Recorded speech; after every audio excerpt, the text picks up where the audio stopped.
Hello, ni John Marcus hapa. Nataka niongee na Watanganyika siku ya leo.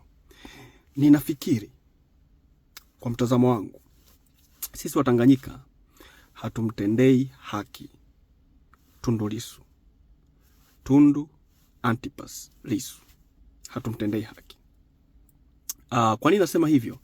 Katika ukuaji wangu, katika kukua kwangu na kuanza kufuatilia siasa, sikumbuki na sina kumbukumbu kama kuna mwanasiasa yoyote na mwanaharakati yoyote ambaye amewahi kulipa gharama na anaendelea kulipa gharama za kupigania haki kwenye nchi. Na si kwamba anapigania haki yake, anapigania haki za Watanganyika wote na vizazi vyetu, ambaye amelipa gharama kama Tundu Lissu. Mimi sikumbuki. Kuna wale wakubwa zaidi yangu wanaweza kunikumbusha. Umri wangu unawezekana bado ni mdogo, lakini mimi sikumbuki kama kuna mwanasiasa na mwanaharakati ambaye amelipa gharama kama ambao analipa Tundu Lissu kwa sasa.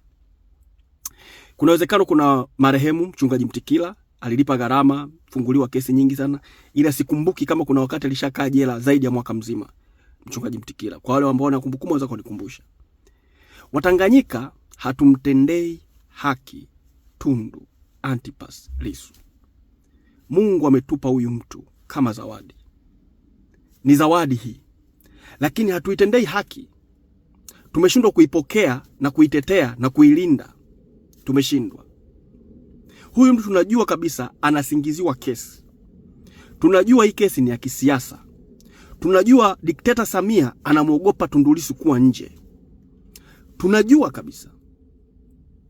Tundu Lissu kwa sasa ni mtu pekee ambaye hata akisema pesa yoyote, ofa yoyote, ili aache kupigania hizi haki, hii serikali hii ya wauaji itampa ili Tundu Lissu akae kimya.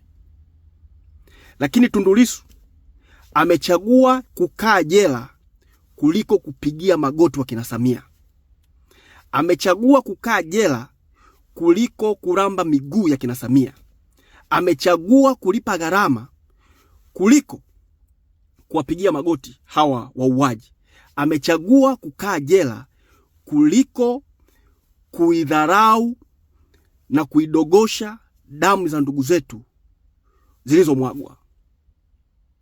Sasa sisi Watanganyika tunafanya nini? Tunafanya nini sisi? Tunamwacha huyu mtu analipa gharama. Gharama kubwa. Huyu mtu ana watoto. Huyu mtu ana mke. Huyu mtu ana ndugu. Niliwahi kusema hapa, sisi Watanganyika ndio tunaomweka Lissu jela. Sisi Watanganyika ndio tunaomweka Lissu jela. Yaani sisi tukiamua hii serikali dhalimu hii ya wauaji wamtoe Lissu sasa hivi wanamtoa. Hatuhitaji watu 10,000, hatuhitaji watu 5,000 tu.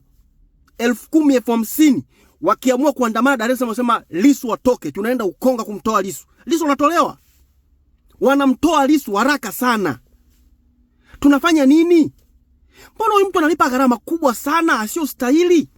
Na sio kwamba anajipigania mwenyewe, anapigania haki ya kwetu na haki za watoto wetu. Jamani, tuamke.